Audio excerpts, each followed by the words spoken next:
Shalom Bapak Ibu Saudara yang dikasihi Tuhan. Sekali lagi bisa lebih semangat. Shalom. Semuanya bersuka cita hari ini. Ya. Oh, di tengah kita ada tamu ya, ada Pendeta Kwon Hyokso, Moksanim, Annyeonghaseyo, Manaso Panggap Semida. Ya, we welcome you in our service today.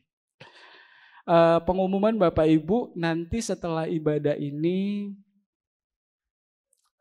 persekutuan Pasutri untuk mengikuti acara Pasutri untuk nonton bersama nanti jam 1 gitu ya. Jadi jangan pulang dulu, untuk seluruh Pasutri boleh bersama-sama di tempat ini kita nonton bersama. Itu. Hari ini tema yang menjadi renungan bagi kita adalah kewajiban menegur sesama. Karena temanya wajib menegur sesama, Pak Guru boleh tegur dulu boleh ya? Boleh menegur sedikit ya? Boleh kan? Iya. Kalau saya perhatikan kan Pak Guru jarang ikut di ibadah 2 ya. Opung Boru, Opung Doli, Bapak Ibu sekalian. Mari kita ciptakan suasana yang benar-benar teduh saat kita masuk di dalam ibadah kebaktian 2. Oke. Biarlah setiap kita datang di dalam ibadah 2 kita duduk tenang, diam, bersaat teduh sebelum mulai ibadah. Ada nafiri, diperhatikan pengumumannya, dilihat. Tidak sibuk untuk berbicara kanan dan kiri. Oke Bapak Ibu, demi kehikmatan kita bersama, mari kita cross check diri kita. Mungkin ada teman kita, saudara kita, atau siapapun jemaat di sini yang cukup terganggu ketika mereka bersaat teduh, kita begitu berisik gitu ya. Harapan saya di minggu-minggu mendatang ibadah 2 bisa lebih baik lagi, bisa lebih teduh lagi sebelum ibadah. Persiapkan hati dan pikiran dengan sungguh-sungguh di hadapan Tuhan. Bisa diterima? Tuhan memberkati kita ya.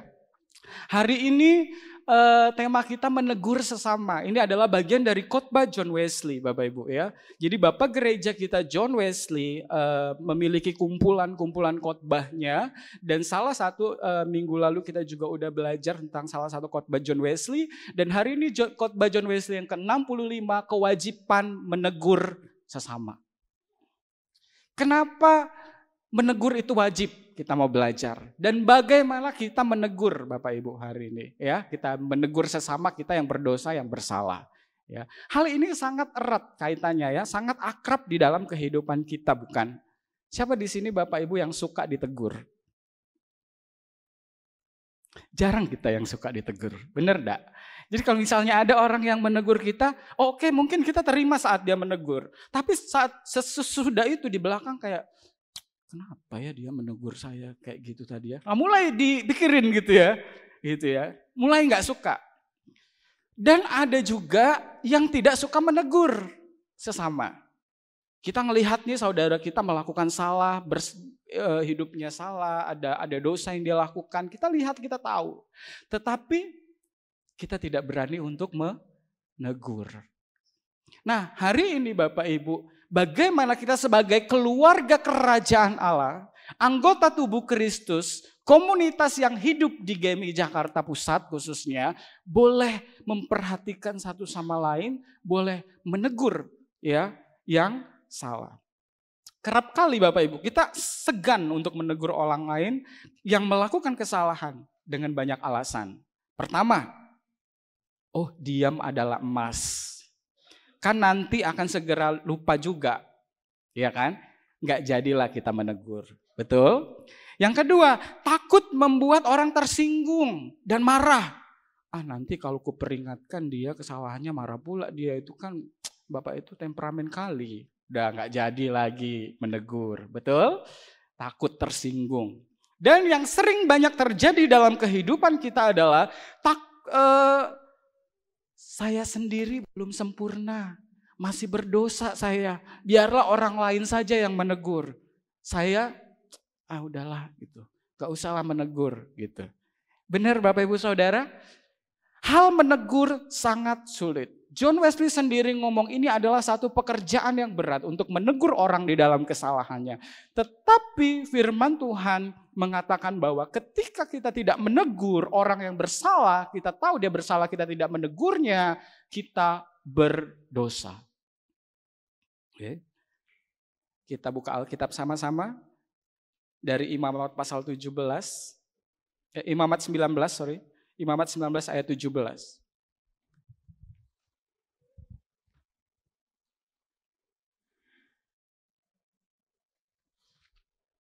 Imamat 19 ayat 17 kita baca sama-sama Bapak Ibu ya.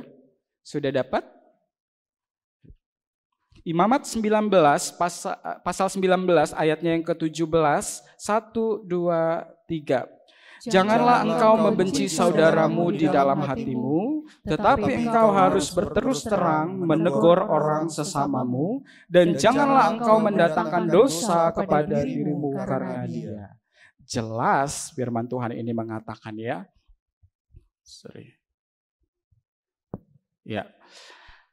Perikop ini merupakan bagian dari hukum kesucian Bapak Ibu pada kitab Imamat ini. Jadi banyak sekali hal-hal moral yang diajarkan untuk orang Israel atau hukum kesucian berisi perintah-perintah Tuhan untuk umat Israel. Dan begitu juga dengan kita. Ketika kita membaca kitab Imamat ini, ada hal-hal moral yang diajarkan oleh Tuhan untuk kita hidup sehari-hari. Ya, sehingga di dalam menjalani kehidupan kita ini ada banderinya, ada batasannya, tidak seenaknya saja gitu Bapak Ibu. Tidak sembarangan, tetapi ada hal-hal yang diatur oleh di dalam kitab Imamat ini untuk menjaga kesucian hidup kita sehari-hari, ya.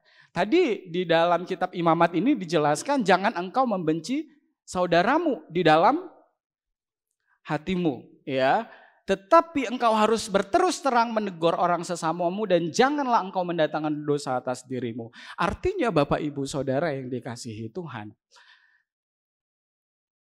kalau kita tidak menegur sesama kita, kita berdosa.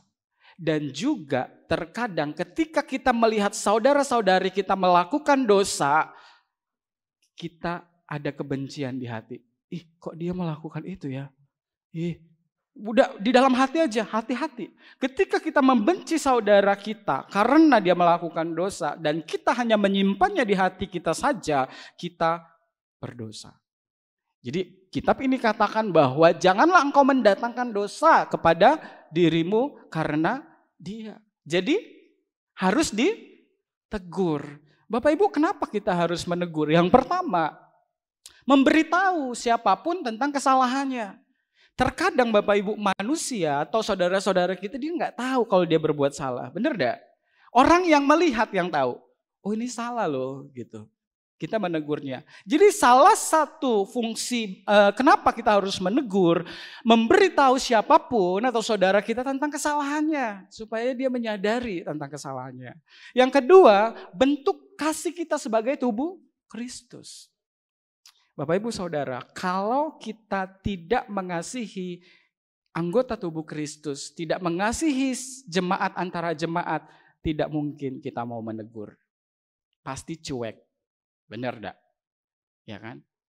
Nah sekarang yang menjadi pertanyaannya adalah, apakah kita semua yang ada di ruang ini menganggap semua jemaat ini adalah saudara kita, keluarga kita, satu di dalam tubuh Kristus, satu di dalam kerajaan Allah?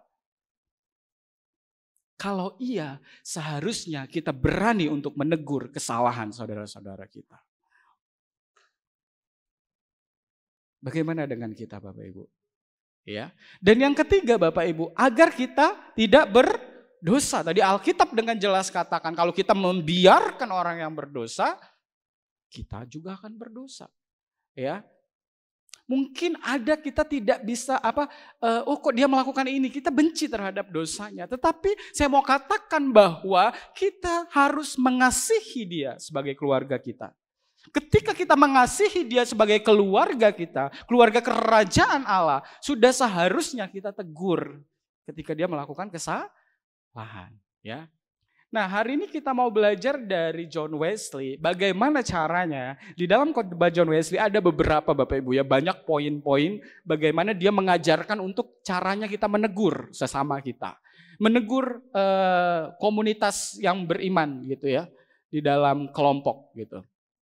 Tapi saya tidak bahas semua, hanya beberapa hal. Yang pertama, tegurlah dengan kasih.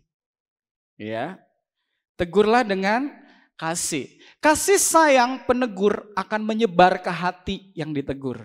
Oke Bapak Ibu, kasih sayang ketika kita menegur seseorang dengan kasih, kasih itu akan sampai kepada orang yang kita tegur. Ketika kita menegurnya dengan kasih. Tapi ketika kita menegurnya dengan kemarahan, dengan kebencian, maka itu juga tidak bisa diterima akhirnya oleh sesama kita. Tetapi ketika kita menegurnya dengan kasih, ada rasa bahwa oh, dia harus diselamatkan.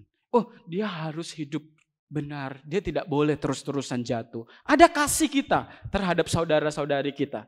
Ya, dan itu akan sampai kepada orang yang kita tegur. John Wesley katakan, tegurlah dengan kasih, ya. Dan kamu akan mendapati pada waktunya bahwa jerih payahmu tidak sia-sia. Bapak Ibu jangan harapkan ketika kita menegur orang lain yang bersalah terus dia langsung berubah gitu. Kalau dia nggak berubah kita marah-marah. Nggak. Dikatakan di sana jerih payahmu tidak sia-sia. Biarlah dia berpikir, biarlah dia merenung. Ya, yang penting kita sudah menyampaikan bagaimana kita menegur sesama kita dengan penuh kasih, Bapak Ibu Saudara. Ya, bagaimana kita caranya menegur dengan kasih? Ya, salah satunya di gereja ini kita punya komunitas. John Wesley juga punya komunitas, dia punya komunitas Holy Club, ya, dia punya cell group sama seperti kita. Disitulah, ya, mereka saling mengaku dosa, mereka saling menegur satu sama lain ketika mereka Holy Club gitu. Bagaimana dengan kita Bapak Ibu sebagai keluarga kerajaan Allah? Jangankan menegur satu sama lain Pak Guru ya kan. Cell group kita aja sepi. Bener gak? Yang itu-itu aja cell groupnya. Yang lain belum tergerak datang ke cell group. Nah ini bagian dari salah satu menegur ya. Karena saya lihat di Zoom itu Bapak Ibu, ya udah itu aja yang rame. Kemarin kalau nggak salah Ibu Pendeta sendirian di ruang Zoom. Ya, salah satu udah dipersiapkan untuk memimpin kelompok. Nggak ada satu orang pun yang datang di kelompok itu. Bagaimana Bapak Ibu? Ya, kita tidak ada sense belonging, tidak ada rasa bahwa oh gereja ini punya saya punya persekutuan di dalamnya, nggak ada, belum ada itu. Kalau belum ada itu, belum ada merasa mencintai sesamamu sebagai jemaat keluarga Allah, kita biarkan saja. Hati-hati Tuhan katakan, ketika kita tidak berani menegur, kita berdosa. Ya. Yang pertama, tegurlah dengan kasih. Yang kedua Bapak Ibu, apa yang John Wesley katakan di dalam khotbahnya? Bagaimana caranya menegur? Belum Bapak Ibu ya, di 1 Timotius 5 ayat 1 tadi ini kasih. Janganlah engkau keras terhadap orang yang tua, melainkan tegurlah dia sebagai bapak, tegurlah orang-orang muda sebagai saudara. Nah di sini juga saya punya ini ya. Jadi di sini dikatakan orang tua juga sebenarnya harus ditegur. Iya kan? Betul nggak kalau salah? Betul Opung ya, sepakat ya. Tetapi kadang kalau orang yang lebih muda atau anaknya ya kan menegur nanti, kau tahu apalah baru anak kemarin sore pun, iya kan. Tetapi di sini dikatakan jangan engkau keras terhadap orang tua, melainkan tegurlah dia sebagai bapa. Ya Bapak Ibu. Dan juga tegurlah orang-orang muda sebagai saudara. Kalau orang muda Bapak Ibu ditegur, dia itu meluap-luap dia. Kenapa saya ditegur? Salah apa saya gitu? Tetapi tegurlah dia sebagai saudara. Bang gitu. Kalau engkau tahu ya ada orang muda yang salah, janganlah kayak gitu ya kan. Mulai tegur. Mau dia berubah mau tidak itu nanti ada urusannya sendiri. Tuhan berkarya pasti Bapak Ibu. Tetapi at least kita melakukan pekerjaan kita dulu atau kewajiban kita untuk menegurnya ketika dia bersalah. Yang kedua John Wesley katakan, Tegurlah dengan lemah lembut dan rendah hati. Tadi itu saya menegur pertama kali mau belajar ini, mempraktekkan firman Tuhan ini ya dengan lembut. Dan biasanya Pak Guru negurnya itu nggak lemah lembut. Caranya. Kadang lemah lembut orang beda-beda juga ya. Tetapi memang John Wesley katakan kalau engkau mau menegur, tegurlah dengan lemah lembut. Supaya bisa diterima oleh orang yang kamu tegur. Ya, dan rendah hati. Di sana dikatakan hati-hati jangan tergoda untuk merasa lebih tinggi dari yang sepatutnya. Ya. Jika kita memikirkan diri sendiri, kita memiliki kecenderungan untuk meremehkan saudara kita. Bukan berarti kita menegur kesalahan saudara kita udah yang paling benar Bapak Ibu. Enggak. Ya. Tetapi terkadang ketika kita melihat orang berdosa, ketika kita melihat orang bersalah, kita langsung menghakimi. Oh dia kok kayak gitu ya. Ih itu kayak mana itu, kok orang tuanya didiamkan aja. Segala macam. Ya kan contohnya. Tetapi firman Tuhan, ada John Wesley ngomong bahwa hati-hati jangan tergoda merasa lebih tinggi. Jangan sombong gitu. Tapi lakukanlah dengan kasih. Karena jika kita memikirkan diri sendiri, itu memiliki kecenderungan untuk meremehkan saudara kita. Bapak Ibu, tegurlah dia dengan kasih. Ya, sama seperti ibadah satu tadi saya menyaksikan ketika saya pelayanan Bapak Ibu di satu gereja. Saya itu nggak bisa gitu ngelihat hal-hal yang misalnya tidak benar gitu ya. Saya langsung tegur. Apalagi waktu itu saya mahasiswa yang memang benar-benar idealis banget ya kalau mahasiswa ya Bapak Ibu. Jadi kalau ngelihat sesuatu yang harus ditegur memang ditegur lah gitu. Dan pada akhirnya dampaknya juga besar. Ya, waktu itu Bapak Ibu ada satu kisah di gereja tempat saya melayani Bapak Ibu. Ada seorang pemuda yang berkonflik dengan hamba Tuhan gitu ya. Jadi dia berkonflik, ini saya saksikan bagaimana kita harus menegur gitu yang salah Bapak Ibu ya. Berkonflik sudah cukup lama dan pada akhirnya dengan arogansinya dia menunjukkan bahwa kebenciannya gitu. Nah satu hari kami latihan untuk mempersiapkan ibadah gitu ya Bapak Ibu. Di hari Jumat kami persiapan ibadah dan pada saat itu apa yang Bapak Ibu tahu apa yang dia lakukan? Di situ ada hamba Tuhan kami juga dan saya juga ada di situ di dalam waktu latihan sambil main piano gitu Bapak Ibu. Rokoknya dinyalain. Kalau Bapak Ibu jadi saya gimana? Tonjok aja kan Bu. Iya kan? Saya langsung tegur. Wah, kamu keluar gitu. Keluar kamu gitu. Gak boleh dong, ya kan? Bait Allah, ya kan? Dan mau melayani seperti apa kalau kita tidak membawa hati kita, membawa hidup kita yang baik. Gitu. Akhirnya pada saat itu dan akhirnya pun saya dibenci Bapak Ibu. Sampai sekarang dia gak datang ke gereja itu.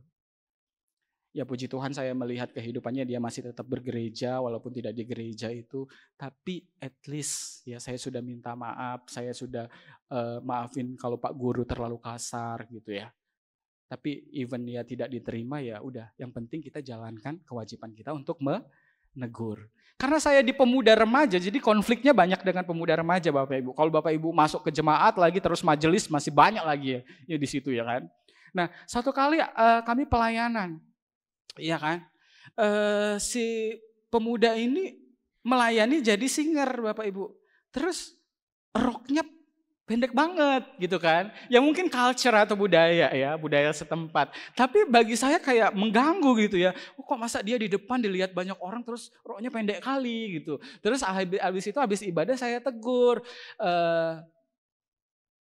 Boleh nggak kalau roknya lebih panjang lagi. Kalau misalnya nanti pelayanan jangan pendek-pendek gitu ya.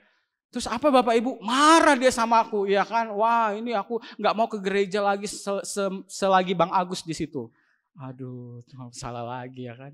Nggak semua yang kita, tapi itu resiko ya yang harus kita kerjakan. Dan satu lagi Bapak Ibu, ada satu pemuda yang memimpin gitu ya, yang namanya anak muda mungkin ya. Memang ya begitulah, saya tidak tahu. Tetapi tetap harus saya tegur.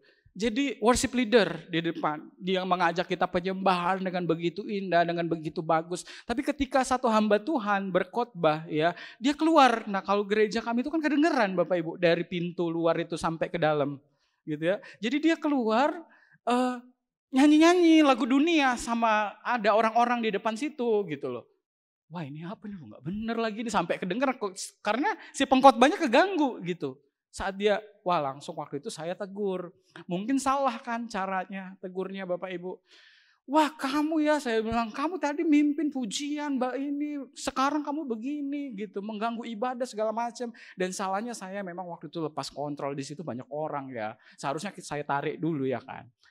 Ya namanya udah bertobat ya sekarang Bapak Ibu ya.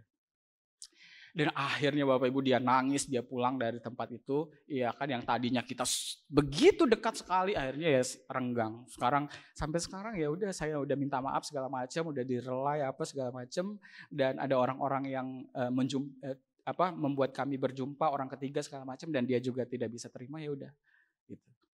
Tapi satu poin yang mau saya tekankan di sini adalah ketika engkau melihat ketidakbenaran, ketika engkau melihat saudaramu berbuat dosa, engkau harus berani menegur.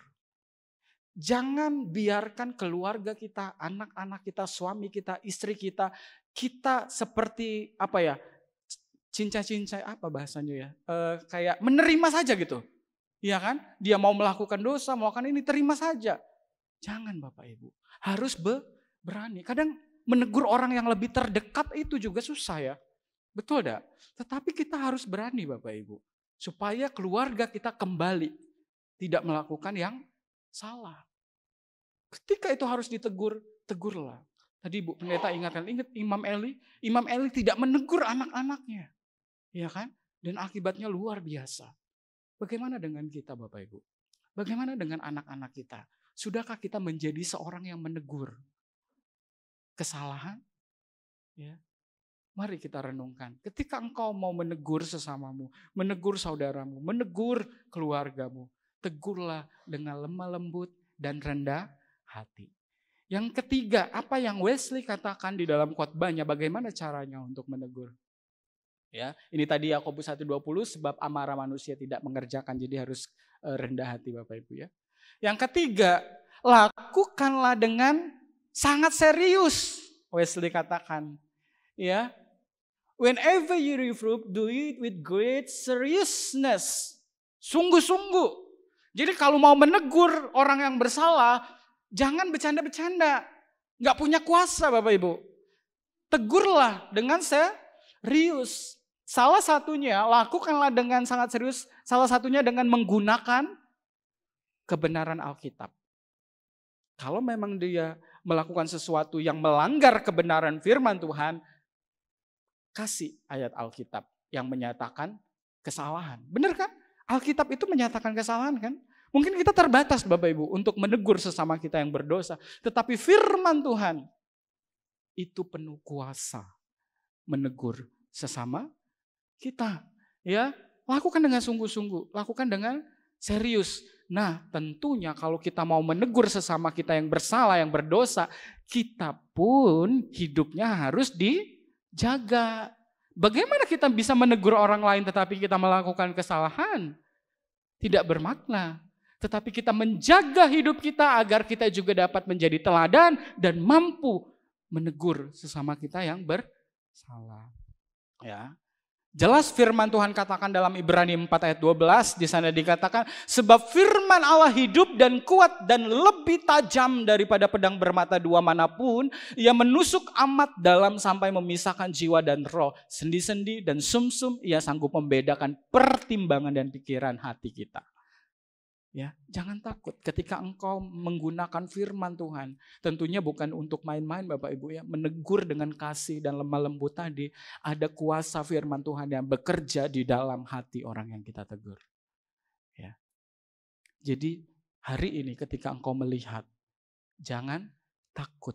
Mulailah untuk menegurnya dalam kasih. Ya. Kita buka salah satu bagian firman Tuhan dari Matius 18. Kita buka Alkitab lagi ya. Matius 18 ayat 15 sampai 17.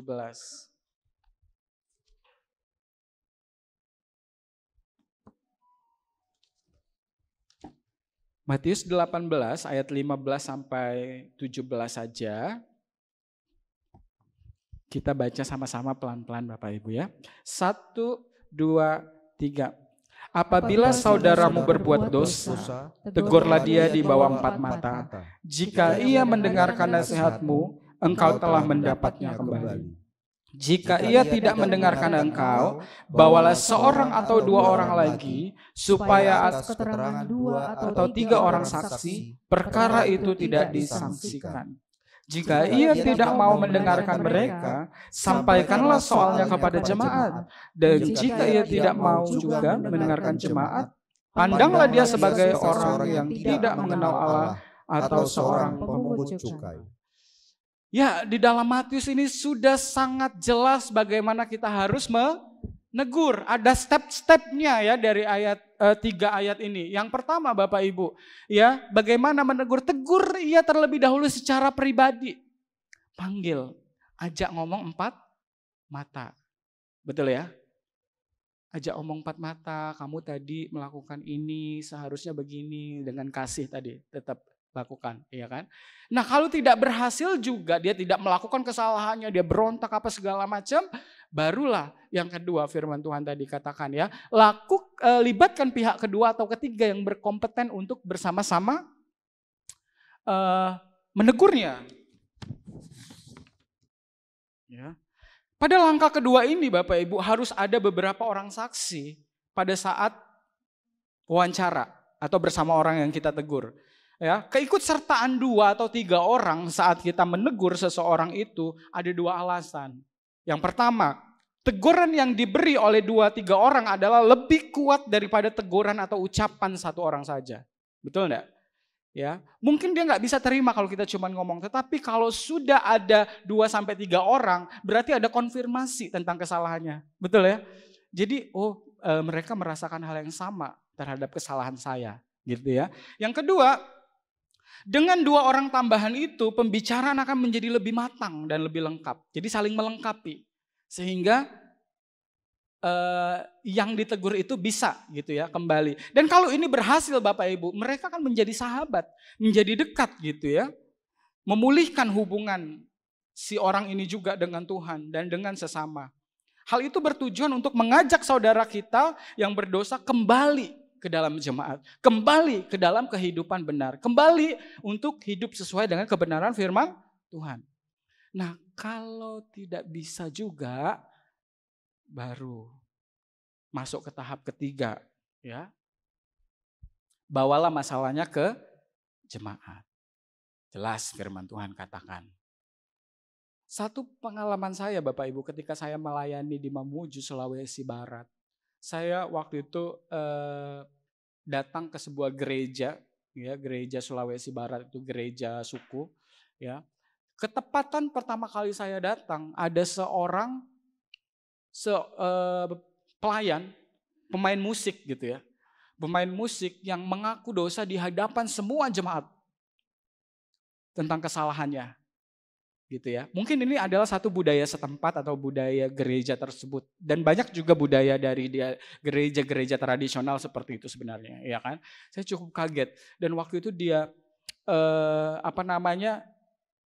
tidak boleh untuk melayani dulu untuk beberapa waktu gitu. Tapi boleh datang ke gereja gitu Bapak Ibu ya, karena kesalahannya gitu. Nah, ini menegaskan bahwa gereja ini benar-benar menegur orang yang bersalah gitu. Ya, sehingga ada baiknya seperti itu, tetapi satu hal lain yang harus terjadi seperti dikucilkan, Bapak Ibu. Benar ya? Tetapi firman Tuhan katakan engkau harus menegur orang yang bersalah. Benar enggak? Nah, akhirnya pada saat itu saya sebagai seorang pelayan juga di sana akhirnya menggantikan dia selama dia libur ya.